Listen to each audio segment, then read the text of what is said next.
Yeah. Oh, welcome to Baseball Biz on Deck. And yes, I am an Ozzy Osbourne fan, and that was Crazy Train. Just a strange little different intro to the show here today, Matt. Uh, all aboard. And that's what it feels like right now with the Rays. It's a crazy train. I've had certain visions of this team, and they've just changed with the moment. Man, I'm looking. I'll actually let you talk in a second.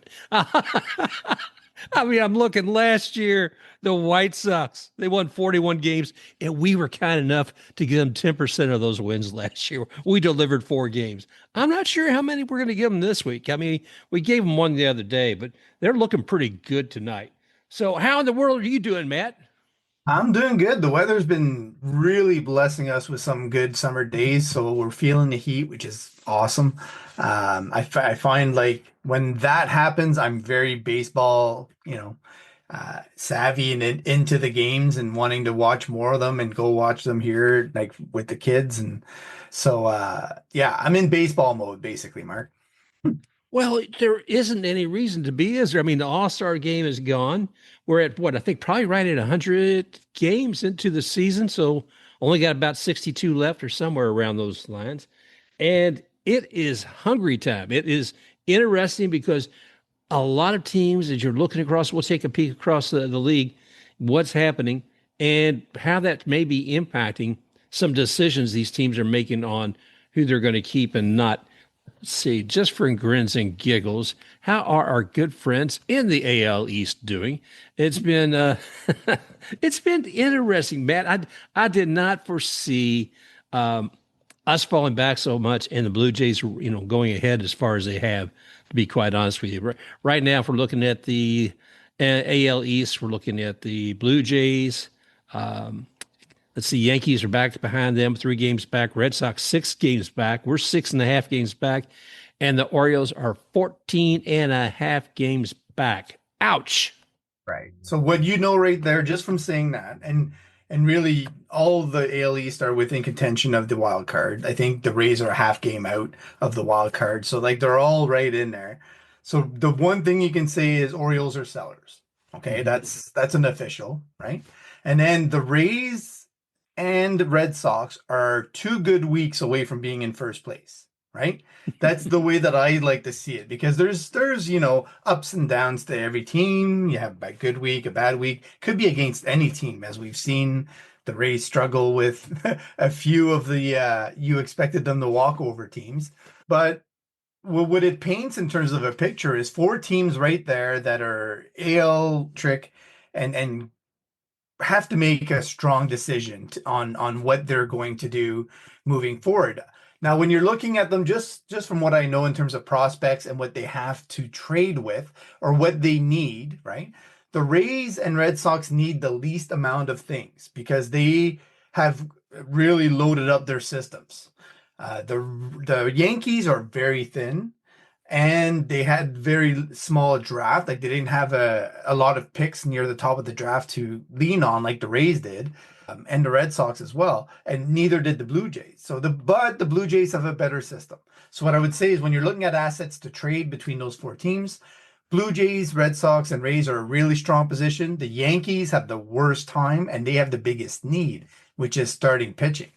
So it'll be curious to see how the Yankees, use the smoke and veil that they always do in trade and try to bring somebody in and they'll bring Mitch Keller and give up 4 mediocre prospects that'll never see MLB with the Pirates. They'll pull something off like that. It's just the Yankees way, and they have Pittsburgh to lean on as an affiliate. So it's it's one of those things that I think it makes it very intriguing because you also have a couple of teams that have slid in the other divisions, right? So you have the Guardians that are kind of making a late push here, but the Royals and Twins behind them really have kind of started to slide back in terms of the wild card. So they're 4.5 games back of the wild card. Those are the teams with assets that are intriguing that a lot of teams will go, huh, I wonder who I can get from them. Can I get a Joan Duran? Can I get somebody from the Royals that can really help us push the needle forward? And the same thing with the AL West with the Angels. The Angels seemed like they were going to play with everybody else for a while, but now they've lost three in a row. They only have 4 wins in the last 10 games. And so they're 4.5 games back of the wild card. So those three teams, the Royals, Twins, and Angels, are three that you're starting to look at going, I can't see them making a huge investment in this trade deadline based on what we know today. We could get surprised. Sometimes we've seen teams that just believe in themselves and what they have, and there are things like a prospect or two that they know is coming that'll help push them ahead as well. So that's where I lean with the Rays. I sit there and I go, okay, so you can go and make a huge trade, bring somebody in, or you have a couple of assets that are in AAA, and you can actually try to make room for them by trading somebody else, and then get to know a little bit more about what it is that you have while maintaining your competitiveness, to be quite honest, because those players are really outstanding talents. Yeah. You're just sort of throwing the dice on the table and saying, okay, I don't know what I'm going to get this year, but this is for the long term, build. Or they can pull that back and say, okay, we're going to keep them in AAA as had been intended when we started the year. And we're going to go and dive in somewhere else and see what we can do because we added last mid season, right? When Yep. they Randy Rosarena, everybody else. So now they say, okay, we're just going to, push a few more chips in because we added some chips last year and now we have them to trade. So we're going to see what we can do and try to mix it up. Either one could work because injuries will happen. You might still need to dive into minors. Um, I don't think it's going to be mind blowing per se, unless the new owners are willing to sign bigger checks for what the Mhm. assets that they bring in, because that opens up a whole different thing. Do you remember way back, but even before the Christopher Morel trade, the Rays had been in talks with the Cubs about a few trades when the Rays were really they were going to contend for the World Series essentially. Like that year, they were pushing really to go deep in the playoffs. Right? Right. It was 21, and a lot of trades that they kept being rumored to be close to kept getting nixed because ownership didn't want to pick up the tab, and neither did the other team's ownership. You have to wonder what would have happened if those trades went through. But this year, somebody else is going to pick up that tab eventually. And let's say that the player is in arbitration, but a high level arbitration, and he has 1 year left. Will the Rays be happy to pick up that tab this time around and say, okay, it's not a barrier to the trade. We'll make it happen. That's an intriguing door that the Rays have to work with this year, man. Yeah, but you're talking about a flexibility in spending money that you think the owner we have today that may not happen, Right. but the future owner it could happen, Mhm. and I'll be interested to see it too. Um, but one of the things you were talking today, as far as the trades too, I saw you mention the Pirates. Oh gosh, Oh, those poor souls, man. Well, they only got like 41 wins right now. They're yeah. the bottom of their division, and we bullied them basically when it comes to trades. Um, will they ever open their doors again to Eric Neander? It's a really intriguing thing to think about because I don't know, like the general manager has changed since then, but the owner hasn't, Yeah. right? So he's the one feeling the sting of that trade because he probably hears about it over and over and over and over again. Like, and I think I put it up on it today. Out of that trade, the Pirates got 0.9 FWAR, and the Rays so far have 28.4 FWAR out of that Mhm. trade. So you're talking, one of the most lopsided trade of this decade. So Let's remind folks who those bodies were that came into the Rays organization. So initially it was Chris Archer, who was elite at the time, going to the Pirates. The Rays got Tyler Glasnow, Shane Baz, and Austin Meadows. Austin Meadows and Tyler Glasnow were the two pieces at the time that everybody glowed about. I was like, no, no, no, no, no. Shane Baz is the best of the bunch. And we're starting to see a little bit of that now. Still health concerns with Shane, but Yeah. eventually they ended up trading Tyler Glasnow for Ryan Pepio. You could argue it was a 2-for-2 trade, but we all know it was Glasnow for Pepio and then Margot for DeLuca. It was basically even on that keel, right? And then they also dealt Austin Meadows for Isak Paredes. Right. So they got Paredes out of that deal, and then they dealt Paredes after they got really two great seasons from him. They shipped him to the Cubs, and now they have Christopher Morel, Hunter Biggie, and a prospect that I love, who I think again is the center of the trade, but isn't arrived yet. So all that to say that they have a group of players, including two-fifths of the rotation, and another pitcher coming that's in Double A right now that'll probably arrive next year. And so, for the next 5-6 years, you could still see more of the fruits of that trade basically coming through for the Rays. And I feel bad for Austin Meadows that he's no longer in Major League Baseball, but that trade kind of reflects the Rays way of Yeah. getting most value out of players, out of trades. And that's why you can't get mad when they make mistakes. Because when they blow the doors off at things like this, you're like, yeah, it compensates for some of the lackluster trades that they may make in other cases. As a fan from Tampa, I always want to see local boys coverage. You and I have talked about this before. I'd love to see Pete Alonso here. I'd love to see Caglione here. I'd love to see Kyle Tucker. Actually, all three of those guys, I believe, went to Plant High School. I think they all went to the same high school, man. I have to double. Really? I know that Tucker and Alonso did. I got to double check on Caglione, but Wow. yeah, yeah. So the idea of having local boys on the team is something I know that's not going to happen. But it's if I had a little fiction in my head of what the Rays would look like, I always like to see local guys on a team. And we've had some in the past, but I guess the most insane one was Brett Phillips we had as far as local.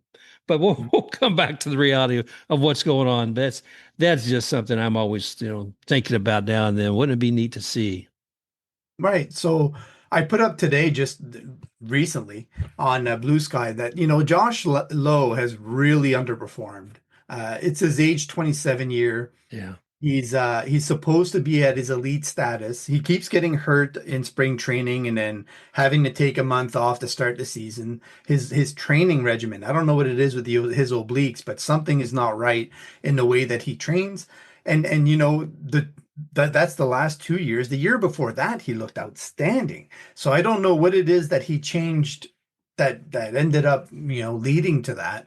I wish he could get back to that 2023 performance level Yeah. because he's a 2030 player in that case. In that case, you're leaving him alone. You're like, we'll ride this out because this is awesome. This is what we want. So when that happens, you're like, okay, well, let's say they did move on from Josh Lowe. Is Kyle Tucker the target this offseason when he becomes a free agent? Now, this assumes that the Cubs and him don't come to an agreement. And this year he hasn't been yet as elite as he was with the Astros, but he's still well above average. And when you're looking at the roster makeup of the Rays, even all the way through the system, if you were able to put an all-star caliber right fielder on their roster starting in 2026, I would argue they would be the favorites in the American League to start, like right away, just because the strengths of their prospect system and how they can fill the other positions on the field is outstanding. So the core then would become Tucker, Caminero, Aranda. And so when you're putting those three in the middle of your lineup, you're really producing. And then Chandler Simpson at the top just being electric. I mean, come on, that's just setting the table for everybody else behind them. So whatever you have beyond that is just gravy, on the train, and you're set to make a big impact, assuming everybody stays healthy, yada yada yada. And then you can concentrate on pitching, which the Rays do a great job with. So I really like the thought of the addition, even though the money would be significant. Everybody says the barrier is the money, right? I get it. It's a lot of coin to pay, especially when you're set to play in a minor league park. Right. But Shohei Ohtani. And the Dodgers showed the Rays and the new owners how to get that done. If they backload the contract, if they add beyond the extent of the contract, yada, yada, yada, and continue to pay them for years and years and years, they can get it done. And so I'll leave it to the Dodgers to give small franchises a loophole so that when they're building a stadium, et cetera, et cetera, et cetera, until that stadium is built, they're able to keep the costs down. And then once the stadium is built and they have the crowds to show for it, they're able to load up and just pay him what he wants. So I can see it happen, Mark. And quite honestly, if it's not Kyle Tucker, if it's somebody else or another right fielder, that's the position that I want them to fill long term. Because if they're able to figure that out, there are like the ceiling is very high with this team with the core that they have. Well, it's interesting because you make me think of Bobby Bonilla, a guy who basically had set aside a contract that where he would be paid not ad infinitum, but for many years into the future. Who was the Orioles weren't the primary team that he had the agreement with, but he had been with them, and I think there's only a year or two left of some amount of money that they have to pay.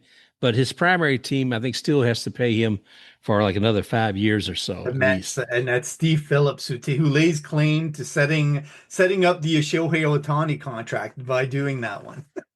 Hey, it makes sense. And geez, Manise, I don't know what we're going to wind up doing. I'll be really curious to see the new guy.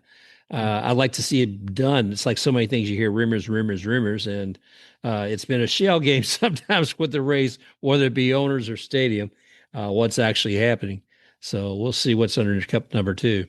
Right. What's most interesting about this one is that it came from Ken Rosenthal, right? It didn't Hmm. come from some of those reporters that are like, whoa, such team has shown interest in. Like, those are the things that are like fingernails on the chalkboard, Yeah. Mark. I hate those comments because they're just click grabbers. They don't have any inside information on this. They're just throwing stuff at the wall and deciding that it might be news. Um, but it's fine. Like, as long as people are enjoying their process and Yep. you know it's fun to speculate. I do it all the time. I'll put a roster or a lineup together and I'll say, hey, how would that look like this? And that's part of the fun of being a baseball fan. It's the same as when you start the season, everybody is 0-0 and they're all even and they're able to kind of dream and hope on a couple of things. So when I look at the Rays and let's say the right field is their number one priority at the trade deadline, I think the second one that I wanted them to address is to kind of say, okay, are we ready to bring in Carson Williams? And if so, what does that do to our infield? Because what's happening right now with Brandon Lau's injury and questions up in the air about how long it'll linger, if it'll keep popping up again. Plantar fasciitis is a serious injury. Yeah. Longo dealt with it, Pujols dealt with it, and it basically ended their careers because it's not something you can easily tolerate, right? So I see Brendan Lau anyway as a DH option, more or less on the field, and they have other options for second base, which is fine. But if you're going to put Taylor Walls in as a mainstay second baseman, it saps away so much of your offensive ability to change the game, at a moment's notice that I'm like, okay, well, can we do better? Again, can we do better? So if you shifted Ha-Seong Kim from shortstop to second base and put Carson Williams in, Hmm. suddenly you get that power back that Brandon Lau is missing, right? Um, and you're adding speed that he doesn't have either because Carson Williams is the kind of player that could be a 30-30 player in Major League Baseball down the road. I'm not saying he's going to start off like that, but he has power, he has speed. The hit tool is improving. He's got 1,000 OPS over the last 2 months. So he's been hitting the ball very well the last 2 months. So theoretically, the Rays could do the same thing they did with Josh Lowe, which is okay, now you're hot in AAA. You've done it for a while. Let's see what you can do. And so if they decided to do that, it makes, let's say they did want to do a trade with the Pirates, is Taylor Walls somebody that they would be interested in? Because they can put him at shortstop and improve all of their pitching, which they seriously need. They need any help that they can get in order to get the most out of their pitchers. So Paul Skeens would love to have Taylor Hmm. Walls at shortstop. Mitch Keller would love to have him. He's I get that Taylor Walls for the Rays is a little bit lackluster because they're in the AL East and they need to demand certain things from every single guy in their lineup. And to be fair, Taylor Walls has come up clutch in some instances, right? I'm not saying he's a zero at all. I'm just saying that if you'd have a 30-30 guy in AAA, that's a elite makeup. He's going to be the captain of the road, I believe. He's just that kind of core player that you want next to Junior Caminero for years. Then that might be the right time to bring him up and move Taylor Walls, give him the space, put him next to Ha-Seong Kim, who can show him the ropes while he's with the Rays and teach him a lot of things, right? And then he can move on to other position and needs. So in that case, you would have, a lineup that I think is pretty fun to watch, right? Between Chandler Simpson, Jake Mangum, the way he plays the game, and Carson Williams, the youth of that team and the excitement and the speed factor would just be, speed doesn't slump, Mark. That's the famous line from John Gibbons. I love it. I love it, man. All righty. I wanted to ask you something else too. You were talking about a pitcher recently. I think you were talking about one of the new fellas we got, and how, not surprisingly, they all seem to be a little tall. We look back at Glasnow, Snell. We look at Kyle Snyder, and who was a couple of them. The one I always think of first is not a Ray, but of course is Randy Johnson. And was he? I think he was 6'10". Let me see. I think I actually have it up here because I was curious looking across there and see who was the other fellow we had a couple of years ago. Sligers. I think he was a pretty Right. pretty tough Figures. fellow. Yeah. Yeah. Now, I mean, there's a couple of things by having a tall pitcher. You have a further point for before they release the ball. They're able to take a longer extension, if you will, before and shorten the distance between their fingertips into where it crosses home plate. And then I think if you look somewhat too, that a taller pitcher can usually have a little more control of the ball to have it go down than somebody else. And do you see that as just part of Kyle's Cash's strategy with pitchers, or? It's honestly starting to leak into the entire team. So out of their draft, nobody was under 6 foot. Out of the 22 picks, right? Not one player under 6 foot.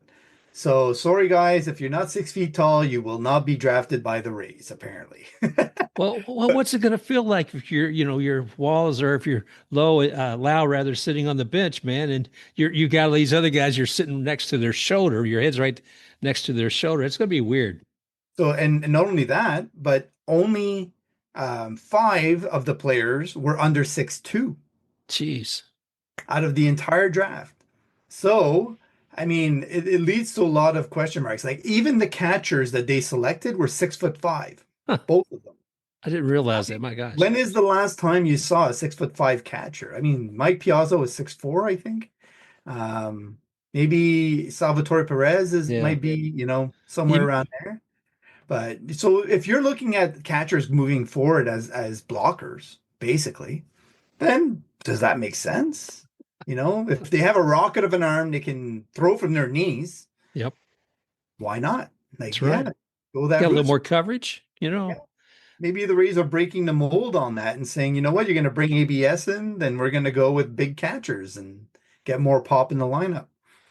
But yeah, the size thing is hilarious because you see it. Like Austin Vernon is 6'8", Paul Gervasi is 6'10". There's a whole bunch of guys down in AAA that are 6'6". Like Alex Faedo is a local guy. You were mentioning local guys. Yep. So he's a local guy that they brought in who's 6'6". He's still rehabbing. But they do like the size and they know how to work with it to get some consistency. That's the biggest, a lot of moving parts, a lot of, shifting weight. So it's just, it's hard for them to stay as coordinated as shorter players that don't have as much lag between the push and the landing. Yep. That's basically how it ends up working out. Jeez. Well, you look at Chandler Simpson. I don't know his height, but he doesn't look like he's a giant by any stretch of imagination. But it doesn't seem to impact his speed between the bases. And like saying a little bit about that earlier, just looking at, let's see, just looking at the math and to raise historically a number of stolen bases. Carl Crawford holds the of all the years of the Rays, he holds 7 years of the most stolen bases from as few as 46, but as many as 60. And if we look this year alone, what's happening with it, we're going to see, I think, who's it? Caballero, who I love, by the way. You know, he's got 32 stolen bases. This is as of yesterday. And I know as of today, Chandler's got 31 as of today.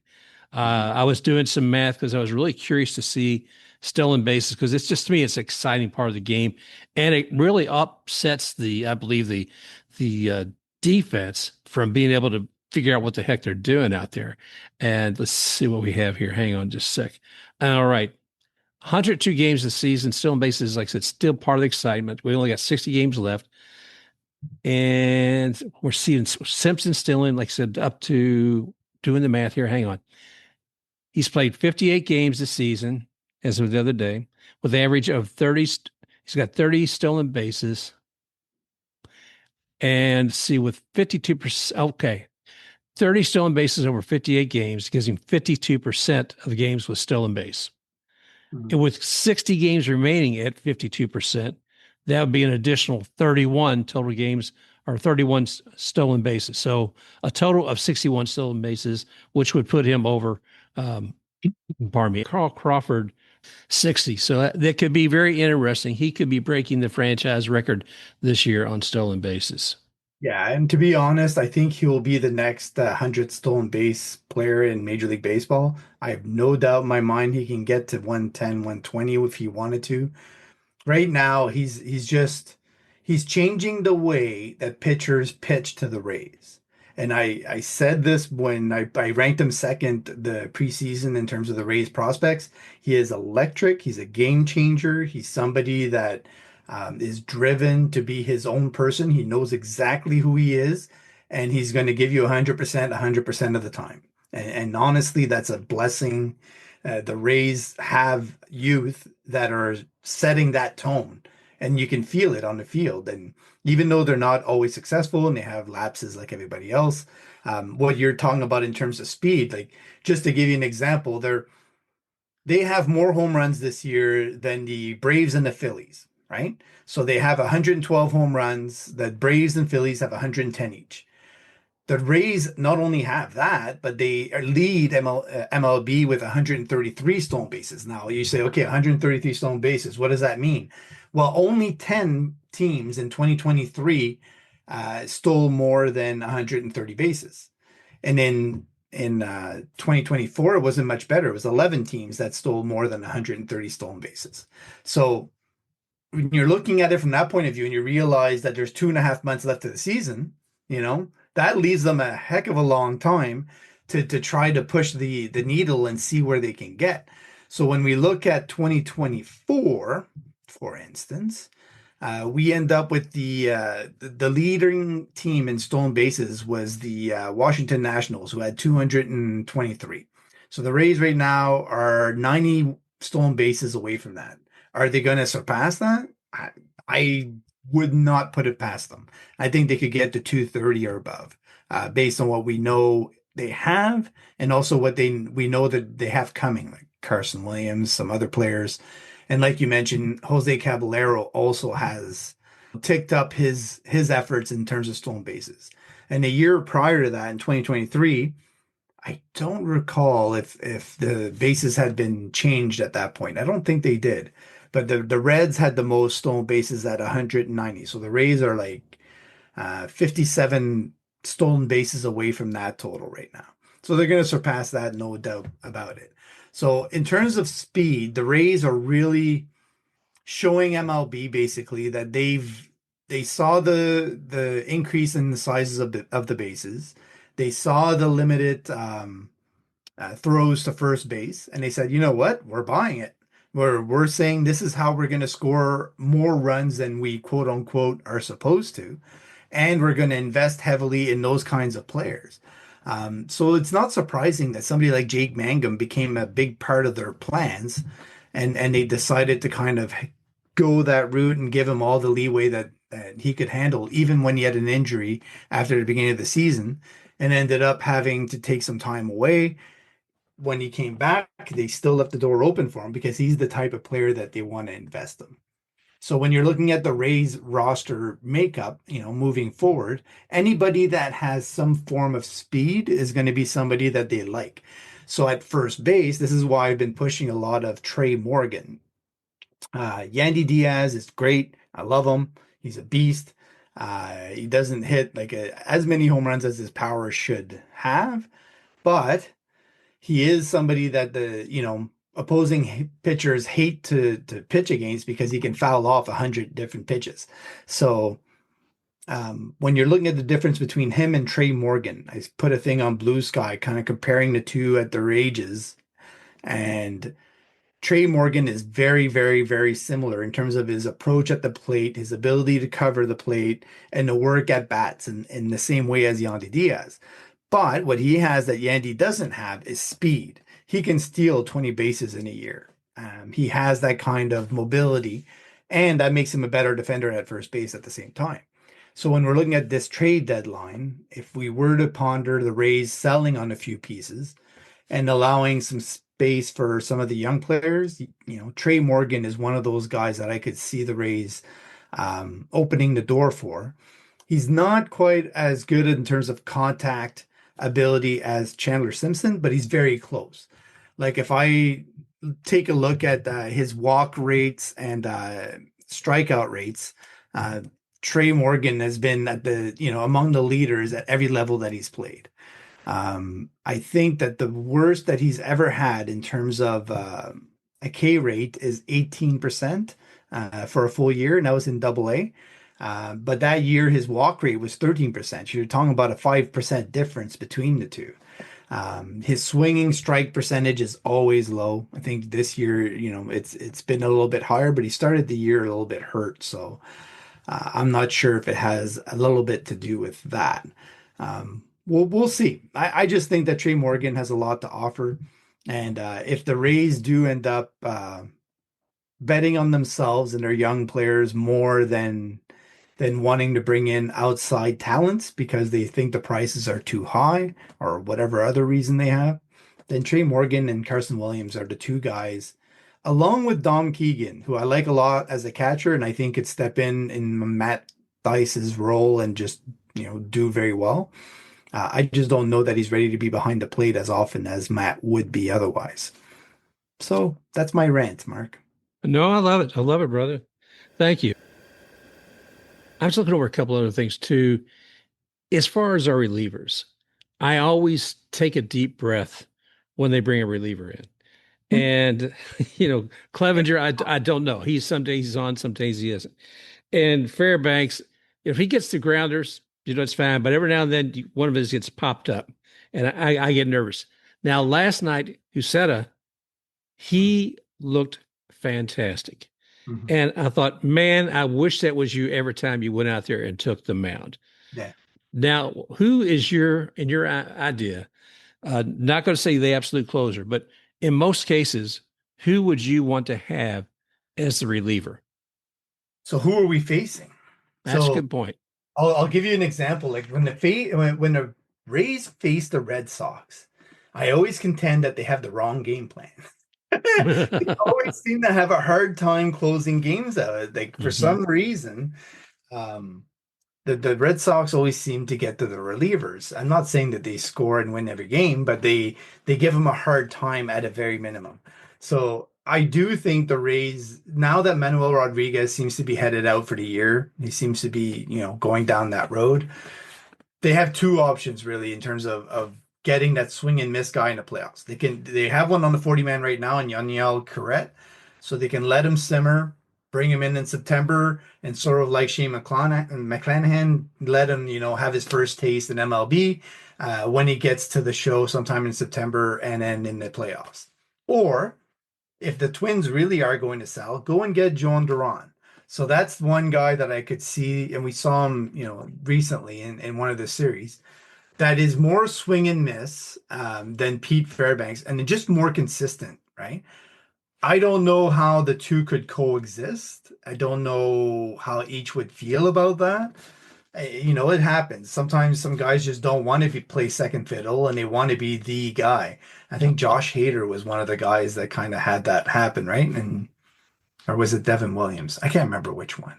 But anyways, the point is that both of those are sorry, that guy, John Duran, is I think he'll become available. It'll be a little bit steeper because he has more years of control. But the Rays acquired, they traded Jason Adam, and for a steep price, to be quite honest, to the Padres. So that's probably similar to what they would have to pay for Joan Duran with a little bit extra on top of that. So yeah, that's what I would say about the pen. And you're right, it's going to be up and down. There's going to be holes. But there's also some guys coming up, Mark, like that are going to change the thing. Like we've mentioned before, Shane McClanahan, if he comes back in September, what does that do? Nate Lavender is a guy that they got from the Mets. He's supposed to be on his way back at some point. We don't know exactly when. There's a lot of starters in AAA that we could point to and say, you know what, those guys would be great in relief. So do you want to bank on that? I just think that Baker was probably the move that they saw as the anchor of how they were going to improve their pen options. I haven't watched yet Eric Orris play in Durham. I keep missing him whenever I jump between games. So I want to see whether or not they're changing anything with him because he's also somebody that seemed to be really on the ball and then just lost it a little bit. So I want to know if he can make a return, kind of like you said, like you were pointing out, and refine his form. Because if they have Orris refine his form, they have you set up. Baker, figures it out and becomes that really strong. Then it's okay that Pete has on and off because you have those options to kind of back him up, right? And that's really what you want is the backup options to be really solid. Well, that's the key because there's so many times I feel like, again, who's going to be the reliever? And as you pointed out, it really depends on who you're facing that night. And Boston really has kind of figured out some of our guys. There's no doubt. They must be y'all looking over the iPads with certain instructions. Oh, this is what he's done over the last 3 weeks. Yeah, I don't know, but it's always a part of the game that makes it interesting because you see your starting pitcher take that game and it's looking so fantastic. And your team's done well. They haven't killed it with all the points putting up on the board, all the runs. They've done all right. But then sometimes a reliever comes in and puts up 4 runs in the next inning or more. I mean, look at what happened. Well, I'm not going to. You all can look at your own records on this.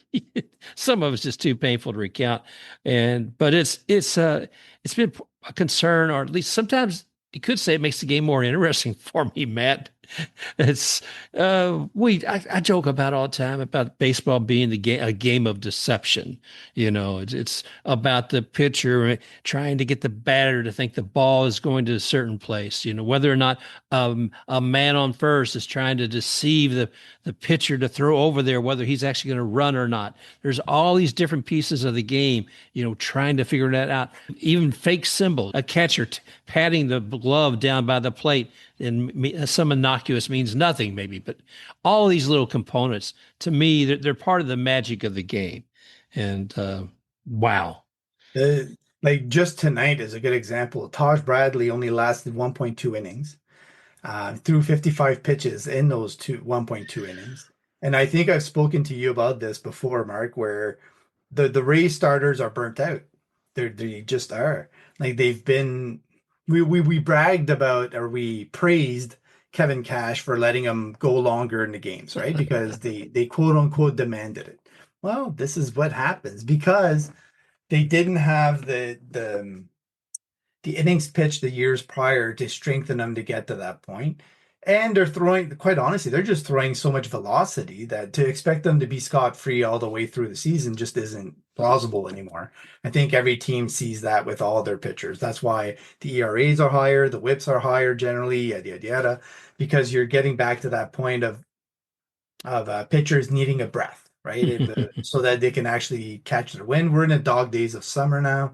So, it's one of those things that we're going to live through. But interestingly, they brought in, Mason Engler after he left, and now they have Joe Boyle in there. So another pen piece that we're talking about, like they're using him out of the pen right now out of necessity. He's a long man, really out of the pen, so we'll see how many innings he goes tonight. But they have him and Ian Seymour as options to take on those roles, and it's a luxury that a lot of teams would love to have, that kind of quality in the pen. So pitching is that thing that the Rays will always figure out. They always will. It doesn't matter if they take a solar panel salesman or, where is Lewis Head right now, Mark? I don't know what he's doing in life, but I want to know. Like this is eating me up. Where, where did his career lead him? I know last time I heard, I think he was with the Royals, and then Jeez. I don't know where he wound up. But yeah, the Rays, they have the pitching figured out. And interestingly, I'll just add another point to this. Um, Shane Baz did fairly well in his latest outing, and or sorry, not Shane Baz, Drew Rasmussen, and one of the things that he changed because there was some worries about his innings pitched, right, and Right, and right. load on his arm, but he upticked his cutter use by 14%, based on average, or 14-15%. So it reduced his four seam use to like 22%, which is way lower than it normally is on average. So I think that's going to have to be the plan with a lot of these guys. They're going to have to rely more on the secondaries, find a pitch that they can lean on within those secondaries, and reduce the load on their arms just by using more of the secondaries, without overthrowing those like sliders, etc. Right? Um, so it's a tedious kind of process, but it'll make them better in the playoffs because they'll learn to trust those pitches more. And then in the playoffs, if they want to turn everything back on, then they have that option. Well, you and I have talked before about certain pitchers who have had to modify as they've gotten older. I mean, it's you see this great talent, and suddenly you see the next time they come up after uh, the next season, and they've got two more pitches. They've got two pitches they didn't have before, and you're thinking, my gosh, where'd it come from? These pitchers learn that for longevity, they cannot stay necessarily with the same powerful fastball all the time. And they can be more effective, in getting probably a higher whiff rate too with more variety of pitches. It's less likely that a batter's going to know what's coming next. If you only got two or three pitches, they got a good idea. But if you've got five or six or something, and maybe a ghost finger on top of that, who knows what's coming at you? If you show me a picture that says he has it all figured out and he's good to go from now on, he doesn't have to change anything, I'll show you a guy that's going to be out of baseball within a year. That's basically the way it works, right? You've got to change things up. You got to be a little bit unpredictable. Deception plays, a role in everything. That's why I never understood some of the guys that lean on a pitch 50% of the time, because 50% of the time the hitter's going to guess right. So it doesn't make any sense to do it that way. I think we need, like the Rays are showing this year, going a little bit old school. We need to go a little bit old school on pitching as well. You're watching it with the Blue Jays, right?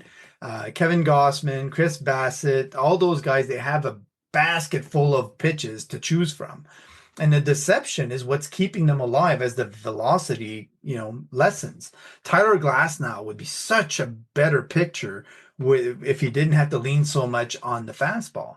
And it's crazy to say because he is dominant when he has the fastball. But if he had a better ability to throw a variety of pitches and be able to command those decently, he'd terrorize people. Like people would barely ever get much, off him at all. I know he has a hand issue or a finger issue that stops him from gripping certain things. So I'll throw that out as a caveat, but he's just an example that I'm using as what the potential could be for a lot of these pitchers. So I think the Rays, from what I can tell, in the minors are doing that. They're teaching, pitchers, or allowing them to lean more heavily on secondaries a lot earlier than we used to see. There's not so many guys that are just fastball heavy Yeah. in EA level anymore. They're throwing changeups, they're throwing, curves, they're throwing sliders, and leaning on those quite a bit for young guys. So it's good to see in a way, and you would hope that it lessens the load on arms and it keeps them healthy long term. I love seeing them be able to keep their arms healthy longer. And that reminds me, here's one. You probably know this. Pitcher, he's 45 years of age. You, you know who I I'm, know you already know exactly who what I'm going. you're talking Go ahead. about. No, you do it. All No. right. 45 years of age, was a Rays pitcher. And I heard him ask this on a quiz of the day. He said, and he's been now with 14 teams. Mhm. 14 freaking teams. Yeah. Geez, if he goes in the Hall of Fame, what kind of what kind of cap is he going to wear? If But Randy Quaid doesn't make a movie about Rich Hill, I don't, we're missing the boat somewhere because that is just another baseball movie in the making. The love he has for the game, the ability to stay, effective to such a late age, and that loopy curve is just, keeping him alive. And I love it. I think it's an example to all the players. Bartolo Colon was the other guy that was in that same mold. Like just loves the game, can figure it out. Wiley, you want him on the bench. He should be a pitching coach at some point and would be a great addition to any pitching coach job in MLB. So yeah, I love to see it. I hope the Royals benefit from it. I know all their young pitchers will benefit from having him, to bounce things off of. And like Charlie Morton, I think there's some of the gems of the game that you just gravitate to when it comes to certain things. And for pitching, yeah, those older guys that stick around that long, it's because their heart and soul has been bled on the field. absolutely. I mean, their love of the game continues because somebody's asked me, well, why is he still in it? Because he loves it. There's no other reason a person would do that to their body at that age. But the thing of it is, it's just fantastic. Yes, I would love to see them migrate into a coach. But I said before, why some of these guys with our team, whether it be Charlie or Rich Hill, it is one of the best things for the rest of the players on that bench to see somebody, a veteran like that, and go up and pick his brain or learn something new that they didn't know before, or maybe a voice of encouragement from a veteran that can help raise them up. So I've always been happy when I've seen a veteran on the team like that, whether it be a pitcher or even a regular player on the field. But it's just Charlie and Rich alike. They're both fantastic. One of the most amazing statistics for Ray, right? And I know that he played for some decent teams like Los Angeles, Boston, etc. Um, but he has 90 wins, right? So I know I don't put much weight in the winning thing, but he's about 10 wins away from 100. I would love to see him get 100. I don't know if he gets there or not. Probably not unless he does a whole other year. But he has over 1,400 innings pitched. And in Jeez. those 1,400 innings, he's kept a 1.260 whip, which to me is impressive because that just basically says, you know what, like the steadiness you need to have year after year after year in order to maintain that kind of level and a 4 ERA clean across the board. And that's what we saw when he was with the Rays. I don't know if you remember, but if the Rays were scoring more than 4 runs, they were winning as long as Rich Hill was on the mound. If they weren't scoring 4 runs, it was up and down. It depended, right? But he's just that kind of player that steady as he went. He was dominant when he was with the Dodgers. He had some years where he was just the guy, right? And I love him. I think he's great for the sport. I was trying to remember all the teams he was with, and I could not remember if he had been with the Guardians or the Indians or He was with the uh, Cubs originally. I know that I Cubs. remember that. Like that was one of the main ones, and Boston I remember clearly as well. Yeah, I played Crazy Train at the beginning of the show here. Wow. And I bring that up because of some of the insanity going on this year. I love watching Manfred go to the White House and be there with the president and saying, "Hey, oh, you need to put Pete Rose. You need to go ahead and unblock him and put him into the Hall of Fame." And I said, "Okay, I'm tired of politicians getting involved with baseball." And then, but he couldn't stop himself, brother. He could not. It's just recently, he's brought up this whole thing about changing the name back from the Washington, what is it, the Commanders to the Redskins. Right. And all I can think is maybe he doesn't like another commander in chief being somewhere. So he's going to change the name back. But the whole idea of it is just, disgusting to me that he's going to feel like he could come in and push this. I look at what he's done with some of the military facilities we have across the country, some that had previously been named, and honoring Confederate generals who fought against the United States. And we changed the names of those forts and military installations, and now he wants to change them back. So, but what he does, if it's like Fort Bragg, he'll find some other person with the name of Bragg to attach to it, and it's amazing to me that he thinks we're all that much idiots about the whole thing, what he's doing. So I can only wonder, though, Matt, if he wants to change the name of the Guardians back to the Indians, maybe he'll come up with something like, oh, no, I'm talking about the other Indians, the ones across the water in the other ocean. Yeah, yeah, oh, man, my Uncle Tim, I think he taught an Indian. What's the guy's name? Mahatma Gandhi? Yeah, he was, he's a smart guy, but It starts to blur a lot of lines, and here's where my head goes because I predicted this. Remember when we were talking about Jackie Robinson and everything else? We joked that this would happen. Yeah. So where it could lead, right, is what my mind goes to all the time. Okay, so now let's say he's successful because he's holding the stadium build in Washington over their heads. He's saying, you're not going to get any funding if you don't change your name to the Redskins. So if you're the owner of the Commanders, what choices do you have? Like you really don't. You're sort of like stuck in that Harvard versus Columbia, system of do you accept or do you not? So let's say he's successful, right? So the Rays are about to build a new stadium, right? What stops Trump from saying, I don't want to see any more Latin American players on your team? And if you want funding at all and approvals and everything else for your stadium, and DeSantis plays ball with it too, he does the same thing. What happens if he gets involved in all kinds of aspects of the game? Like it's just once you open Pandora's box and you actually start allowing these things to go by, there's just no stopping it. That's why I hate to see countries come up to deals with Trump because he put up tariffs. I'm like, you know what? Just let people pay the cost. Let them get angry and kick him out. That is the solution, not giving in to his demands. That's just feeding the beast. So do you remember, get a map out right now. Can you point out West Germany? West Germany. Right. Does it exist? No. No. Right. No. So once upon a time, even though it existed, East Germany. Exactly.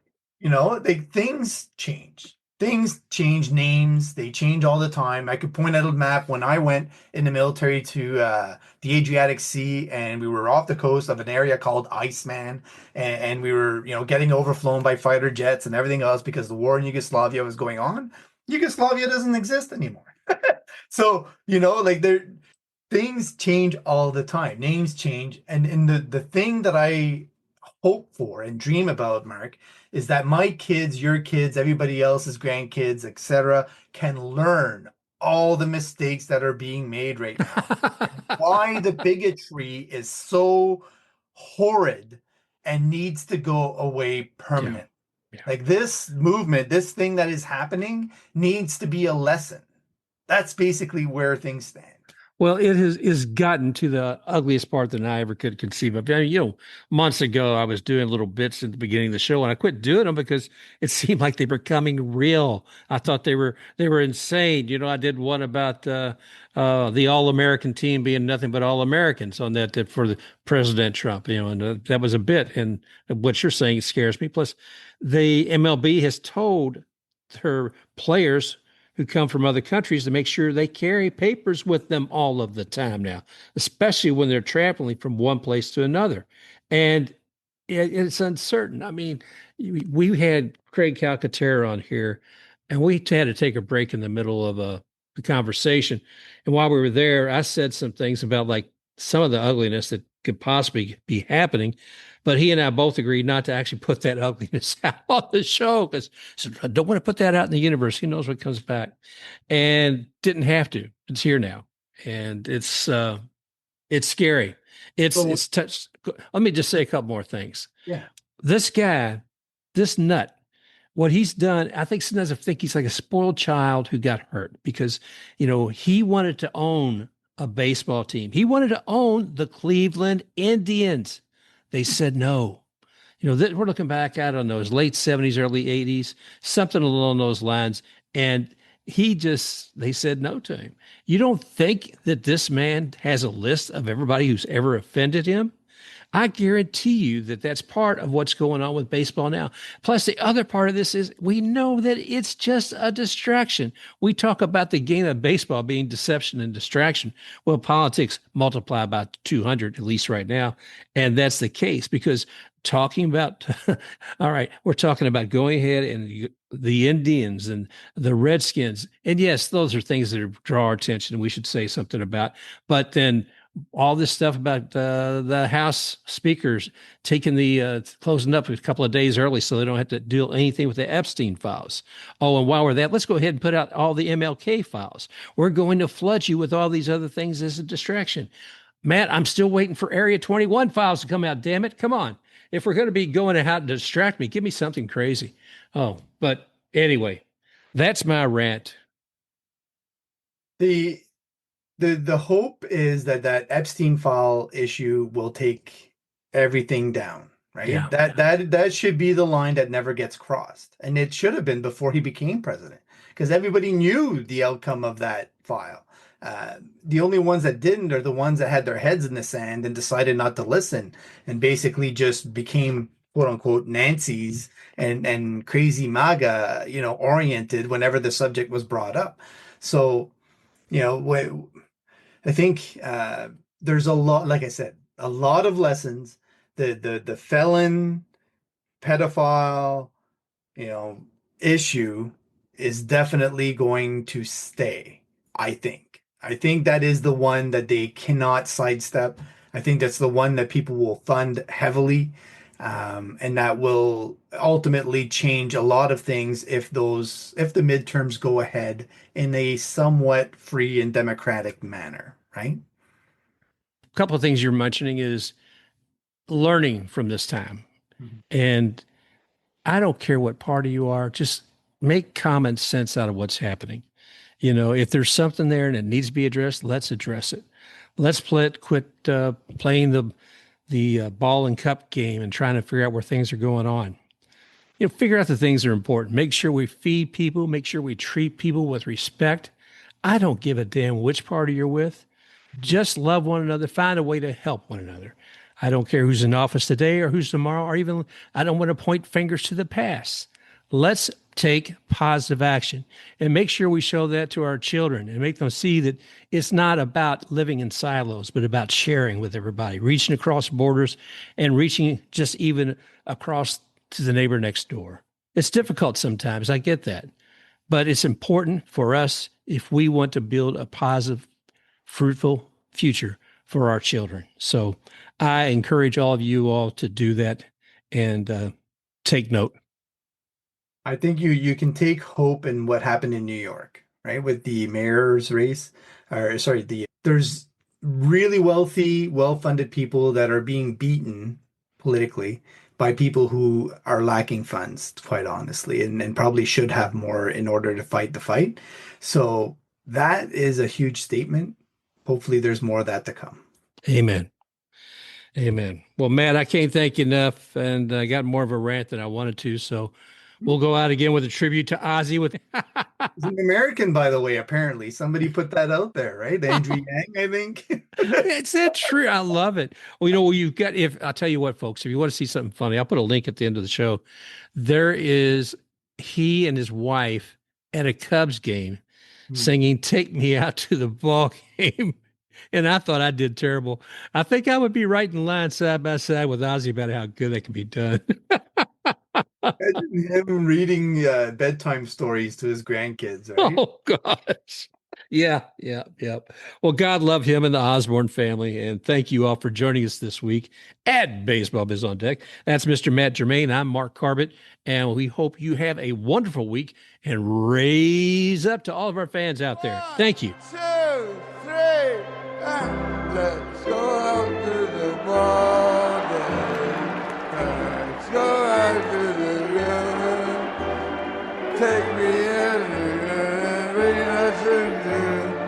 I don't remember what I have to do. And I run out of the garden.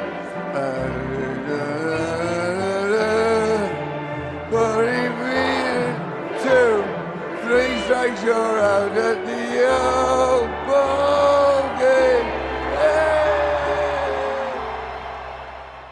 And just a reminder, if you enjoyed this show, go ahead, like, and subscribe to Baseball Biz on Deck.